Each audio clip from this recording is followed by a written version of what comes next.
Yo, what's up, YouTube? This is Talkincrazy88 back again with another podcast for you. I'm in DC, and I'm with a relative of mine. She doesn't want me to use her real name, so I'm trying to figure out a name for her. But baby, go ahead and introduce yourself to the YouTube audience. Hello. We're just gonna call her Miss Hello or Dr. Hello. Dr. Hello? Hello.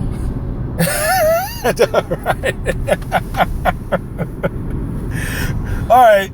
In light of what happened the past week, we're going to just have a little bit of fun on this podcast. I had to take a trip down here for personal reasons. I ain't telling y'all mother... Well, I'm not going to cuss. On this podcast, I'm going to try to curtail cussing and using the word nigger. All right. Thank you, cousin Talking Crazy. All right, cousin Hello. All right. All right. What are we going to talk about today? You don't know. You don't care. I don't know. I'm flowing. What do you think? As a fan. Okay. Now you're a fan. You have. Hold on, gang. We're gonna have to put it on pause for a second here. Hang on. Oh, I'm sorry, gang. We're back. That was actually a text message. But since you're a fan of my work, do you have any? What are your impressions of my podcasts over the last couple of years that you've been listening? Well, being an avid follower of Talking Crazy, I listened originally just for the shock and awe factor. Mm-hmm. And then as you have grown and developed, I have grown to appreciate, your thought process on social matters and on matters especially that are particular to us as the black community and the African diaspora. So I think you've been doing an awesome job lately. Thank you. Well, cousin, you need to understand. Well, thank you very much for the kind words. But as you know, this is the podcast where you can just say whatever you want to say. Yes. So just let it all out. This is not NPR. Okay. Just let it all out. Well, Tell lately me you've been great, but in the beginning you were a hot mess. And speaking for all of the black women and anyone who's heard your podcast or attempted to give you a comment on it and your response, your rants to it, I must say, I'm speechless, but I do think that towards the end you've made a great change. So, I give you some credit for that. But in the beginning, you was a mess. Well, listen, in my podcasts, I know I go off raw because I am a different person when I'm not doing podcasts. Yes, I know who you are. I am a certainly different person. I still have the same thought process. I still feel the same visceral anger towards elements that are destroying our community. Mm-hmm. But I don't articulate it in a manner where it's hostile. Because you gotta understand, we live in a hostile world. Mm-hmm. And this country is very hostile. We're even unforgiving. We're hostile and unforgiving to ourselves. Right. And one of the things that I've noticed that over the past couple of weeks with the Charleston, South Carolina massacre, the terrorist attack on a black church, and 500. Well, this has been going on for 500 years of black terrorism, mm-hmm. but the dominant society does not want to address it as terrorism, as white terrorism on black folks in this country. And we got the coons up there running around saying that, is that really our problem? Yeah. Right. Yeah. It's been going on for 500 years where you got the Klansmen burning crosses on our lawns. Exactly. You got the cowardly Klansmen bombing up a church down in Montgomery, Alabama back in 1963, murdering six little girls. Four little girls. Right. Two of them were injured, but four of them were murdered. Yes. Various lynchings based on the accusation of rape and black takeover. We had a whole community out in Tulsa, Oklahoma being destroyed. Yes. A community of black prosperity destroyed. Right. So I'm not going to be the one, in my podcast, I'm not going to be saying, let's come together, let's live in peace and harmony, let's hold hands with our oppressors, let's cry together during tragic events that happen to black Americans. No. I want black Americans to stop fighting with each other, stop killing each other, stop being unforgiving towards each other, and stop forgiving our oppressor. Those are the ones that are actually hurting us. So, may I ask you this, cousin Talking Crazy? Yes. I agree wholeheartedly with that idea. It's the stop, doing to us what has already been done to us. Right. So what does that look like? Because even if, when you talk about reviewing your podcast, there have been moments of anger where you've had to get it out and it was just this kind of global rage that you felt towards others. Yeah. So is there room to do that, to be angry, but is there also room to say, like the family members of those 9 black leaders of the church, to say, I forgive you and you no longer hold that power over me? You mean, should I forgive this loser for murdering and massacring? I'm not even talking about white people. I'm talking about black people. Is there room for us to forgive one another, forgive ourselves? Right.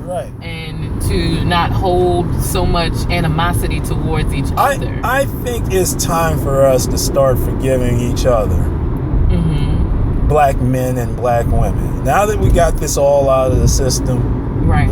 We have a forum where we have people talk, where we have black men such as myself, because I had said some, I've had some harsh criticism of black women, black American women. Yes. And I got on the men as well. You sure did. I did like your Simp series. Exactly. That was important. You talked about black youth. You talked about black leadership. Exactly. Like you've expressed, in a way, I feel like it went from anger to just holding people accountable. Exactly. But then what's next? Like what is next? What's next is forgiving ourselves, and number 2, coming up with a code of conduct on how we should conduct ourselves in a terrorist country like the United States. The United States is a terrorist country because they just don't want to acknowledge that white terrorism perpetrated on black folks, particularly black Americans. Nobody wants to. Right. Now we don't even want to. We want to say like it's not the same, and you still got people with nooses at schools or churches being burned or shot at, or black men being lynched by the police. Right. So we can't do the kumbaya like you said. No. But how do we still hold each other accountable? Well, we hold each other accountable is that we set up a code of conduct.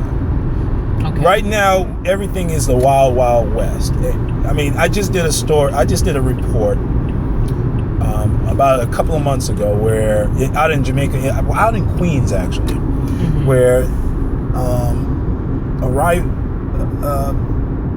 a gang member got into it with a rival gang member out in Queens, and in order the rival gang member to enact revenge, they just went to this person's house where he was staying, and they knocked on the door and they shot into the door where the person was answering the door. Whoever answered the door was going to get shot. And it happens to be a 70-year-old grandmother who was a pillar of the community, who actually helped people in the community, who was like the grandmother of the community. Right. And they murdered this woman for no reason. They murdered her for no reason, just to get back at a rival gang member. over some BS. That code of conduct, the code of conduct that I would enact on that is that whatever criminal activity that you do, do not bring it to the family members. Right. Do not cross that line and bring it to the family. Because remember in the old days on how they would handle that criminal behavior is that it was off limits. Family members were off limits. You just couldn't go up to the mother of your enemy, your rival gang member, and start shooting at her or torturing her or intimidating her. Now it's like, okay, we can't get to you, well, we'll get to your family member. Right, it's just so heartless and callous. And you know, if you take it back to African civilization, like you said, there were certain things that were off limits. Right. And if the elderly, women, and children. The elderly because they were wise, they carried wisdom, and there was a respect there. Women because they're the life givers, and children because they are the community and the life force. Exactly. And so men would handle matters like men, legitimate matters, not you stepped on my shoe or you looked at me wrong, you know, that we have gotten lost in today. And I think because we held each other to those standards in Africa, that it kept those civilizations thriving. The only reason it stopped thriving is because we didn't hold foreigners to that same code. We let them come in and victimize us and make mistakes, and we just thought they were goofy or whatnot, and they sneaked secretly snuck in and pretty much outsmarted all of our godly potential. Exactly.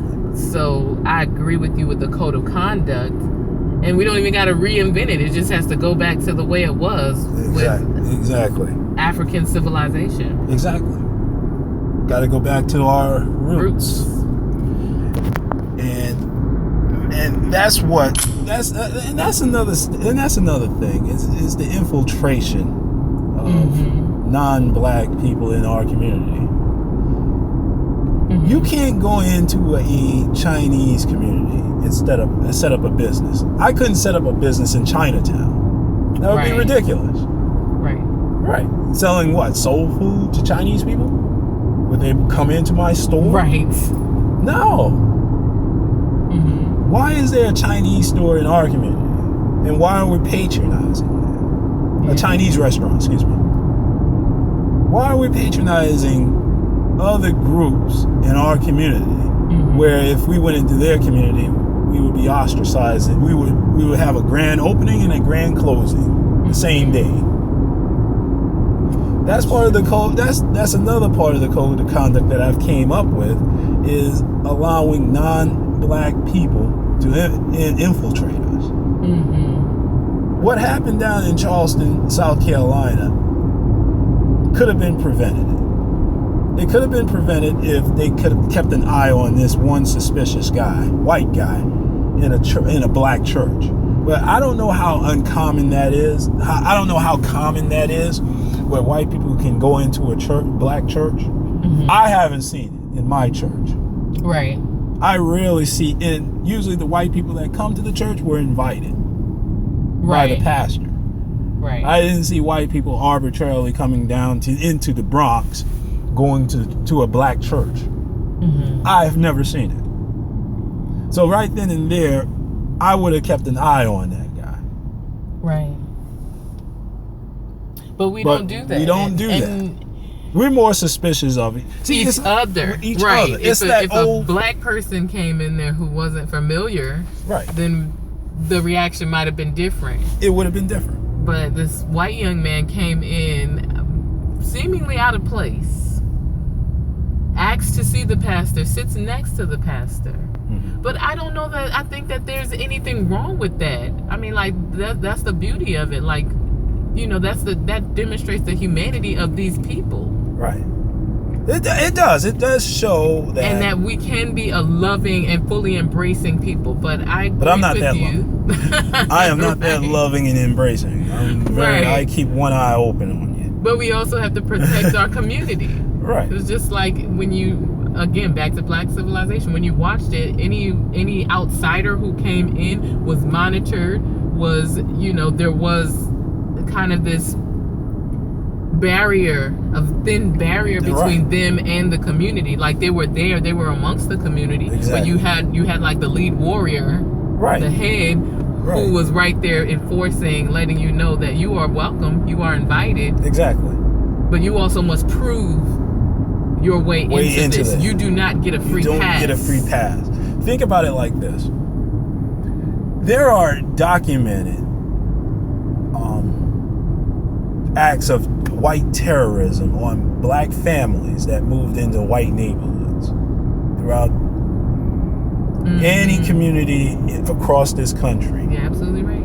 If a black even in 2015, there has been white terrorism against black families moved into a white neighborhood just because they want a better life for their family. If I were to move into Riverdale, New York, of course I would get my card pulled.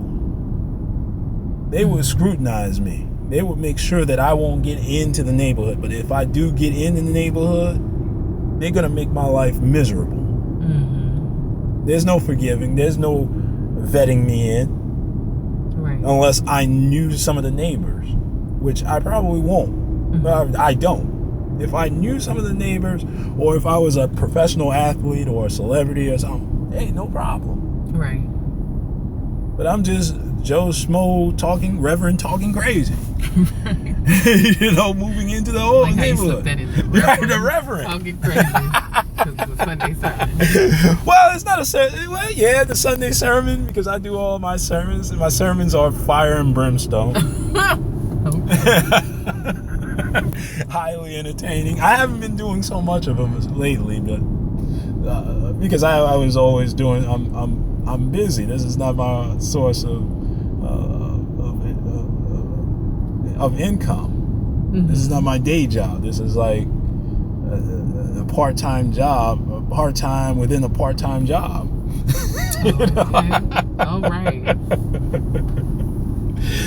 I mean, think about it like this, cousin. I mean, I read an article, and I was gonna do a story on this article that I've read about what happened not only the effects of what happened down in Charleston, South Carolina, but now what happened down there brought another light to the history of South Carolina. I don't know if you remember, about 20 years ago, and I was with my uncle, well, I'm not going to mention his name, but Uncle P. Okay, gotcha. Or Uncle Bird. Yes. Okay, we'll call him Uncle Bird. Yes. I was visiting Columbia when I was in college, and we took a trip through Columbia, South Carolina, where we went past the Capitol building, where they have the Confederate flag. And he mentioned to me that we're working on getting that flag down off that state building. Right. 20 years past, it's still there. But the thing about this tragedy, it shined a light on the Confederate flag. Once again. But is this a true call to act? Because I remember when I was attending college in South Carolina that we took buses from where I was at school to the state capitol, and we marched. Right. I remember that experience my freshman year. It was a wonderful experience. And then to hear that they moved the Confederate flag to the front lawn, almost as a mock, like in your face. Right. It was, it does bring up that rage. It does bring up that anger. It does bring it up. But is this a call for us to act? People, just this last election cycle with, the Republicans sweeping everything. People always want to talk about the problem, want to talk about who's doing this, that, and the other, but we have yet to attain office, hold monopolies on office. You look at Ferguson, all that happened in Ferguson, and people still didn't come out to vote. Right. Nobody still attempted to run for an office. Yeah.